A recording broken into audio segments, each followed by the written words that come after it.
Okay, hi. How's it going? Hey, it's me. I'm not standing over there. I'm sitting right here. I posted yesterday because of, the whole dropping lots of bombs on Iran thing that we're doing now, and it kind of derailed my whole ass plan for the week. So we're trying something new today. This is an experiment. You're here with me together in this moment to see how this goes. I'm just gonna read some of the half-baked stuff from the draft that I had to throw away because of the aforementioned bombs. But I didn't want to just not talk about some of this stuff because there's some good stuff in here. Well, there's some good stuff in here. There's also some crazy shit. But I'm just gonna go through it and just give some quick thoughts off the dome. This is gonna be very casual, business casual though. So wear your formal wear. So I'm gonna skip over what was going to be the main story. I had so much written that was here is the current state of play of everyone who's involved in this potential war / proxy war. Whoops. So let's just kind of let's talk about anything else because that's all I've been steeping in since it happened. Understandably, I think, but I'm gonna put my brain on something else for a bit. Here we go. A really wonderful first topic here: medical assisted death. So over in England and Wales, they're dying. Jesus, this is how unprepared I am. So people die, and sometimes people get sick and then die. And there's an issue where your quality of life is really, really bad while you're sick and dying. And so some people are like, hey, you know what? I'd rather just be dead. It would be considered mercy by some. It would be considered horrific by others. But I feel like it's a deeply personal choice. And I feel like I have no business in telling somebody else whether or not what they should do with that. But still, doctor-assisted suicide is a touchy issue, especially in part because doctors swear an oath to do no harm, and so what happens there? But also sometimes putting them out of their misery is the right thing. It does less harm. It's a whole debate. But in England and Wales, there has finally been some movement forward where lawmakers have actually signaled support and pushed some legislation forward to allow doctor-assisted suicide for terminally ill patients specifically. It passed the House of Commons, I believe, and it's now going to go to the House of Lords. If you're not a Brit boy, you're not an Englander, if you're not united under the kingdom, they've got sort of how we in the States we've got two houses of Congress. We've got the House and the Senate, a lower and a higher house. In London land, right, in the Britopia, they've got a House of Commons for the rabble rousers, and then a House of Lords. And my understanding is that to be a member of the House of Lords, you have to have a cane, maybe a top hat. But yeah, they're unelected. Cool. But also, largely expected that this is going to pass. I'm going to look up what countries already have doctor-assisted suicide as a thing. Okay, it is, according to Wikipedia, assisted suicide is legal in some countries under certain circumstances, including Austria, Belgium, Canada, Germany, Luxembourg, the Netherlands, Portugal, Spain, Switzerland, parts of the United States, and all 6 states in Australia. Goes on to say the constitutional courts of Colombia, Ecuador, Estonia, and Italy have legalized assisted suicide, but their governments have not yet legislated or regulated the practice. What? Parts of the states? Whoa. Okay. Well, here's a map. Oh, good. It's legal in DC. I need to record a self-promo at some point. Hi. If you like what I do, if you want to support me, you can head to merchfrom.dev. You can get yourself some merch from Dev, or you can check out my Patreon at patreon.com/endeavorance, or you can head to skh.news and sign up for the newsletter there. There's a free tier as well as 2 supporting tiers at $5 and $10 a month. Patreon starts at $3 a month. If money is not really in the cards right now, I would still very much appreciate it if you would share my work with other folks who you think might like it. That is the best way to help me grow. Thank you so much. Next up on my list, we've got this came across my feed last week. It was around the earlier part of the week. It has been sitting around in my back pocket as a thing that I didn't even know how to begin approaching because it broke my brain in ways I think because I should have expected this and I just, Headline: The Army's newest recruits, tech executives from Meta, OpenAI, and more. High-ranking executives from major tech companies like Palantir and Meta have been literally added to the military. But they're basically just consultants, but big tech has been angling to just suck up that government contract money recently. Meta, Google, Microsoft, they're all supplying infrastructure, at least for military exercises, like AI stuff to help you analyze the battlefield or whatever, and cloud computing for your airstrikes, I guess. They are warmongers. Like, they sell war supporting infrastructure. That's what these companies do. So you see Google, oh yeah, the search engine, right? Yeah, they also help with bombings. Microsoft is kind of worse on that. Oracle's also very bad. And Palantir is an actual contractor. Long story short, there's a blurring and vanishing difference between government, like military contractors, and big tech as we knew them. Meta, a social media platform, is developing AI models that they're then turning around and selling to the US military. Same with OpenAI and ChatGPT. So fun. So what does this mean? Not a ton. It's just collusion. Like, it's the usual goings-ons of money being passed around between major corporations and the military. It's they want to be more embedded in the military so they have better offers and options for getting contracts. That's my read on this. It sucks, it's dumb, and it shouldn't be happening. But that's the mantra of this entire country. Moving on. What do we got here? Oh, this one's fucked. This is more of a technical thing, but there was a snooping process that was discovered that a bunch of the shady apps, like Facebook, Instagram, and a handful of Chinese apps as well, we're using to circumvent protections for your privacy on your own device. The attack is called Local Mess, and there's a really great write-up about it. I'll link to it below, but here is the summary paragraph. Quote, "We disclose a novel tracking method by Meta and Yandex, potentially affecting billions of Android users.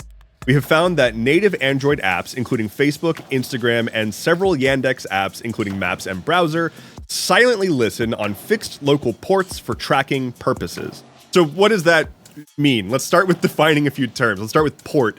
Port in like computing terms it refers to a place in which a device can do communication. Think of it like a literal port, like a cargo port, but for data instead of cargo. And so a quote local port is a port that's on your device. And what this is saying is these apps were setting up ports that were quietly being used by websites that you were visiting that would funnel data to the apps that could then associate your web traffic with your advertising ID that the apps know about you already. There's supposed to be a disconnect there. There's supposed to be a native app tracking ID, and separately there's web stuff. There's supposed to be a gap there, but they were looking for ways to get around that so that they could better track you around the internet, leveraging features of your devices without your knowledge to gather information against the will of the platform and the spec of the design. And then they got caught and stopped doing that. So, or at least changed their strategy. According to this,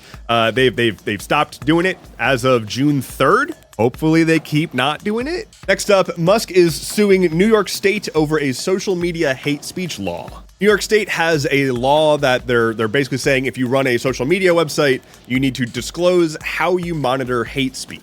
Elon Musk doesn't want to do that with Twitter, probably because they don't monitor hate speech. I've talked about this before, the whole like piecemeal states having their own laws for tech. We've seen it in Texas for the not allowing minors on social media, and also in a bunch of other states with porn bans. In California, they've got sort of like their own privacy laws that are trying to emulate some of what the EU does.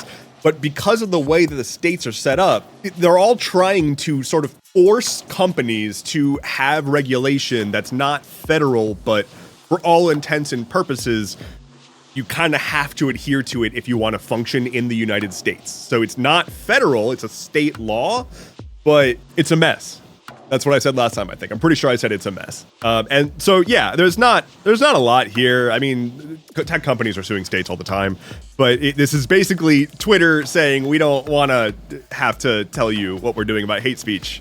Stop it. Oh, this one's fun. The girls are fighting. Don't come at me for that meme. It's a meme. I talked about this on stream last week. OpenAI and Microsoft are kind of quietly starting to beef. Microsoft wants to basically own OpenAI. They tried to be there first. They wanted to just be the ones that are like the corporate sponsor for OpenAI, and OpenAI would just forever be working with Microsoft. And OpenAI is increasingly uninterested in that, it seems, and is less interested in solely working with Microsoft and more interested in probably trying to eventually usurp Microsoft. And it's gotten to the point that OpenAI has, I believe, a contract with Microsoft, or at least an agreement where Microsoft is their cloud hosting provider for OpenAI for like all the ChatGPT stuff. But OpenAI like doesn't want that to be the case. They want more power. They want more control over their own company, which like I can't blame them on that, except for OpenAI does suck. But it looks like they're getting ready to start saying that Microsoft is being anti-competitive, which if it gets to that point, oh boy. Because Microsoft has staked its claim on like Copilot and Copilot branding and all of that built into PCs powered by OpenAI or whatever. If OpenAI starts beefing with Microsoft, let me rephrase that. I hope OpenAI continues beefing with Microsoft. Hey, good news. Here's good news. Zenimax is unionizing. This is gaming. We're in gaming now. Sorry. I warned you. Oh, damn. Quoting from Engadget, members of the Zenimax Workers United CWA union have ratified the contract agreement with parent company Microsoft. This agreement with the union, representing the video game studio's quality assurance employees, marks the first time that Microsoft has entered into any union contract in the US. That is significant. So Zenimax is best known for working under Bethesda, doing, I think right now they're doing Elder Scrolls Online, and Bethesda got picked up by Microsoft, and when that happened, the QA team was like, hey, don't fuck us as a part of this. And now it seems that it worked. That's exciting. Like literal years in the making. I think this all started back in like 2022, 2023. Well done. Yay, workers. Go union. I'm just gonna read the headline here. This is from 404 Media.